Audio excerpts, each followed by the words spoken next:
Hello friends, this is Wurps, and I'm here to do a full battery of tests on the Tumble Wings upgrade. Big finding, these auto-deploy. So look at what happens. Say you run into an upstream, and it blasts you off the cliff. Let's do that again real quick. Okay, blast me off the cliff.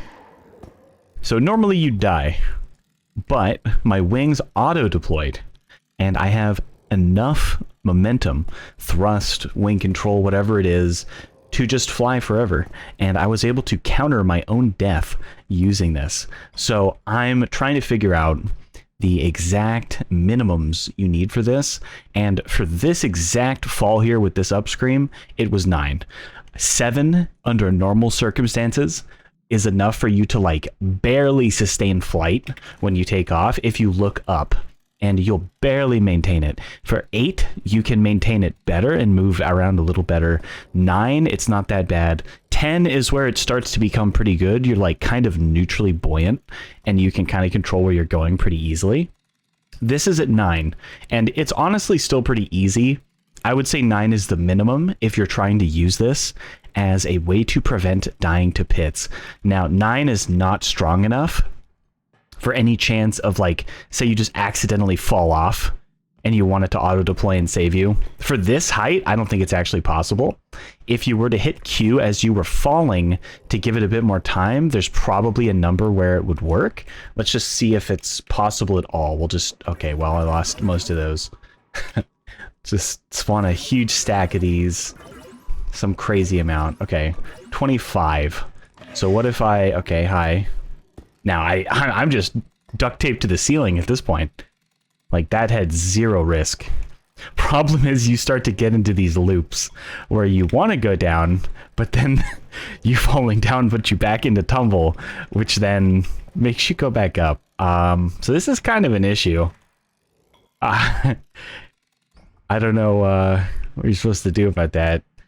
If you're in the wrong room, you might actually get, like, soft locked. But let's see. Say you accidentally fall down this. If you hit Q fast enough, would you live? I have God mode on, so let me just turn that off. Wherever that is, it's certainly somewhere. Okay, God mode. Oh. Well, this is not exactly a survivable fall. That is a very, very deadly death pit. Almost no chance to react, but let's try to find a death pit with a bit of reaction time. Maybe one that kind of makes sense. This one, maybe? We'll just teleport over there. Close this. Get out of free cam. Now, what if I'm just walking on this and I just fall? Okay, no, I died. That's not enough. There might be a number, though. Let's see. Is 50 enough for completely automated pit defense? No. How about this room? This room's pretty high. What if I just fall off? Oops. Oh. Oh? Huh.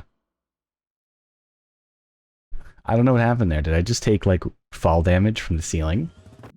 Okay. Just gonna fall again. I'm just gonna slip. Oops. Okay. It actually prevented that death. That's kind of crazy. The updraft was so violent from my 50 upgrades that it caught me and hurt me. You take reverse falling damage. It's so violent.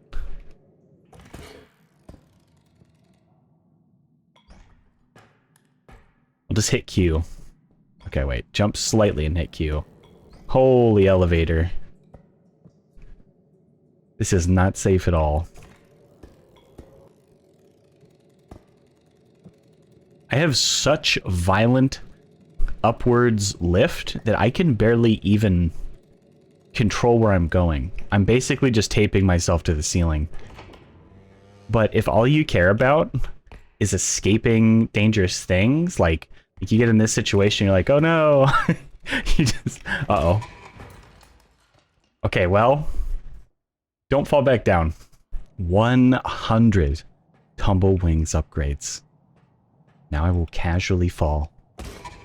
Okay. Okay, I still died before it even activated. So if you jump off this from high enough with such a ridiculous amount of tumble wings, it does save you. I don't have God mode on. That's what I thought. Let me try that again.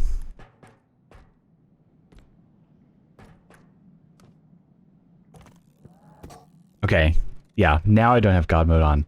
It actually saved me. Oh, ow. But now it's just bashing my head against the ceiling. In order to traverse the ceiling, I need to look completely up and just kind of skid my face across the ceiling. Just very, very painful. Now for some tests for regular situations. You know when your teammates bop you off a cliff with the cart? Happens to me a lot, because I have a friend that can't drive. And hit you with an item, potentially, knock you off. This does prevent it to a degree. If you have enough, you can prevent dying to various things that happen to boop you off. Be it a frog, a huntsman, a bow tie, any of that. Here are my tests against the enemies that do frequently knock you off, potentially, and showing my recovery methods for those enemies. Now, the huntsman would do a lot of damage to you, so you would be under pretty high threat of just dying from direct damage. But if you have some health upgrades, maybe you're solo, maybe you don't actually care about 100 damage anymore because you have so much health in a solo, duo, or trio game or something where the upgrades are more concentrated, then this could be a very good way to prevent just kind of falling off of a cliff and dying when you don't need to. As a note, it does not seem to do much against the alien slam.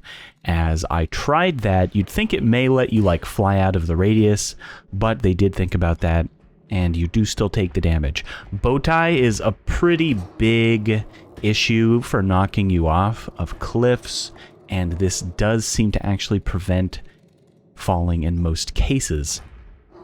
Now, if you get knocked in a very, very shallow death pit, such as the blue or the green acids or whatever the hell they are on the various maps, you're just kind of doomed.